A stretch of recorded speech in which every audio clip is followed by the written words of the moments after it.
मराठी समाज के लिए कौन सा काम किया इन्होंने आज तक? सिर्फ मराठी और उत्तर भारतीयों को लड़ाना, हिंदी और मराठी के नाम में झगड़ा कराना, यही काम इनका है।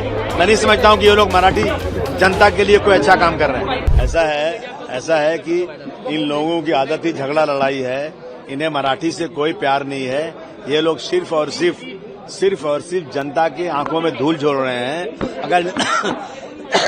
अगर इनको मराठी से प्यार होता तो मराठी महिला के साथ इस तरह नहीं करते। और मराठी समाज के लिए कौन सा काम किया इन्होंने आज तक? सिर्फ मराठी और उत्तर भारतीयों को लड़ाना, हिंदी और मराठी के नाम में झगड़ा कराना, यही काम इनका है। मैं नहीं समझता हूँ कि ये लोग मराठी जनता के लिए कोई अच्छा काम कर रहे हैं। इस तरीके से वीडियो वायरल हो रहा है। एमएनएस का जो पदाधिकारी है उसका लड़का, उसने एक महिला की गाड़ी ठोकी, उसके बाद बदसलूकी की, मां बहन की गाली देते हुए नजर आ रहा है। पुलिस वहां पर तमाशा देख रही है। लॉ एंड ऑर्डर पर सवाल खड़े हो रहे हैं। नहीं, लॉ एंड ऑर्डर हमारे यहाँ बहुत खराब है। पुलिस जो है ना, सत्ता पक्ष के लोगों को हाथ लगाने को तैयार नहीं है। हमको एफआईआर करने जाते हैं, पुलिस एफआईआर लेती नहीं है और दूसरे लोगों का एफआईआर ले लेती है। इस तरह से जो महाराष्ट्र में जो है ना, ये पुलिस जो है सत्ता पक्ष से काम कर रही है, सत्ता पक्ष के लोगों को बात सुनती है। ये बहुत ही ज्यादा शिकायत इस बात की है। और जिस तरह से एक इतना बड़ा एक्सीडेंट किया उसने और औरत के साथ बदतमीजी करा, ऐसे लोगों के खिलाफ सख्त कार्रवाई होना चाहिए। अभी तक अरेस्ट नहीं हुआ है सर? नहीं तो अरेस्ट नहीं हुआ, ये तो सरकार की ढीलापन है। ये लोग सिर्फ और सिर्फ वोट हमें कैसे मिले, लॉ एंड ऑर्डर खराब हो चलेगा, लेकिन इस तरह की चीजें महाराष्ट्र के लिए बिल्कुल ठीक नहीं है। खासदार जुबे ने जो कहा है, क्या आप उससे सहमत हैं? किसने कहा है? सांसद है, उन्होंने ये कहा है कि महाराष्ट्र में जो पल रहे हैं हमारे पैसे पे पल रहे हैं, यानी कि उत्तर भारतीयों के पैसे पे पल रहे हैं। महाराष्ट्र के पास कोई भी इंडस्ट्री नहीं है, ना माइंस है, ना कोई इंडस्ट्री है। नहीं, ये सब बिल्कुल नहीं। महाराष्ट्र में लोग भूखे आते हैं। महाराष्ट्र की जमीन जो है इतनी अच्छी जमीन है। यहाँ पर मराठी भाइयों के साथ हमारे उत्तर भारतीयों के बहुत से ताल्लुकात हैं। ये कुछ थोड़े से लोग हैं ना जो अपनी जमीन तलाश कर रहे हैं, राजनीतिक फायदे के लिए लड़ा रहे हैं लोगों को। लेकिन हमारा महाराष्ट्र में, मैं समझता हूँ कि महाराष्ट्र में कई हजार लोग ऐसे आए हैं जो बेचारे ट्रेन में बगैर टिकट के आए थे और आने के बाद वो करोड़पति अरबपति बन चुके हैं। महाराष्ट्र की जमीन बहुत जरखेज है और महाराष्ट्र की जमीन सबके साथ प्यार मोहब्बत करती है। छत्रपति शिवाजी महाराज की जमीन है, जिन्होंने कभी भी किसी धर्म के खिलाफ कभी नहीं किया। उनके धर्म में, उनके राज में मुसलमानों का बहुत सम्मान था। बोलनी चाहिए, उनको आना चाहिए। नहीं, बिल्कुल ऐसा है। जो लोग यहाँ रहते हैं, जो लोग यहाँ परमानेंट रहते हैं, तो उनको मराठी जरूर सीखना चाहिए।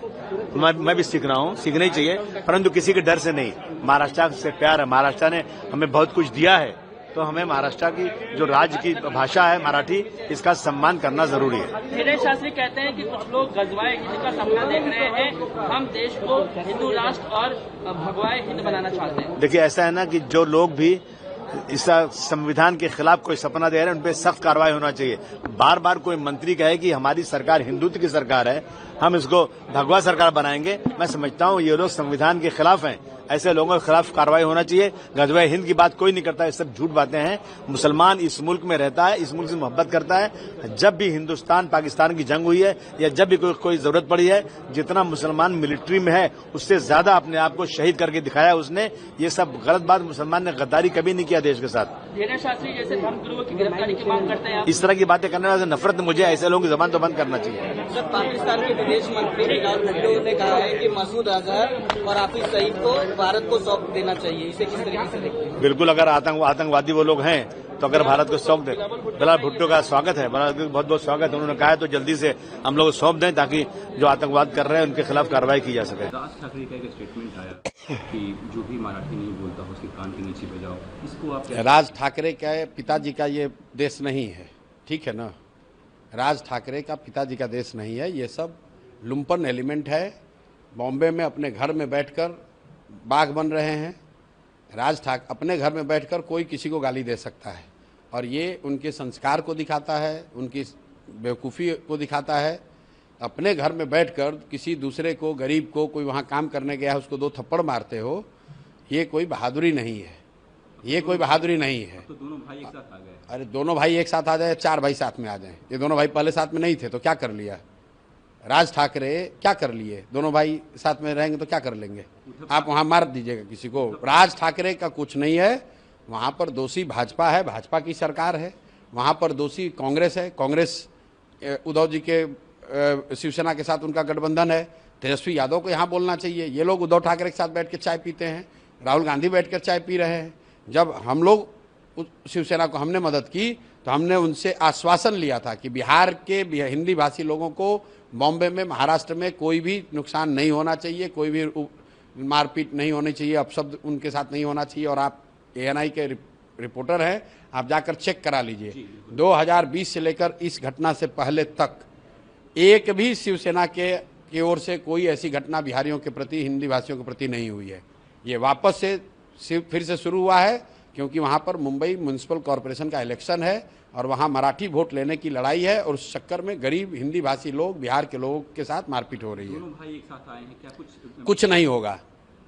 दोनों भाई आ जाए, 4 भाई आ जाए, उससे कुछ नहीं होगा। उद्धव ठाकरे ने भी कहा है कि मराठी अस्मिता को बचाना। अरे आप लोग जबरदस्ती का इनको हीरो बना रहे हैं यार। महाराष्ट्र तो आज तक जीत नहीं पाए। महाराष्ट्र में हमसे ज़्यादा उनको नहीं ना कोई जानता है। महाराष्ट्र और कोंकण को छोड़ दीजिए तो इनको विदर्भ में कोई नहीं जानता है, मराठवाड़ा में कोई नहीं जानता है, वेस्टर्न महाराष्ट्र में कोई नहीं जानता है। और ये बिहार और देश की क्या बात करेंगे।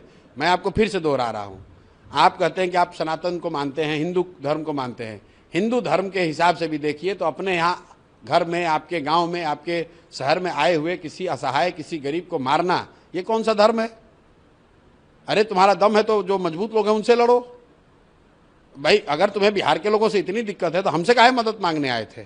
जाके देखिए फोटो, हमसे मदद मांगने आए थे कि नहीं। हम मराठी बोलते हैं, हमसे काहे मदद मांगने आए थे, हम भी तो बिहार के ही हैं। ये यही धर्म सिखाता है। किसी अपने से कमजोर व्यक्ति पर अत्याचार करना, ये ना धर्म है, ना राजनीति है, ये सिर्फ बदमाशी है और कुछ नहीं।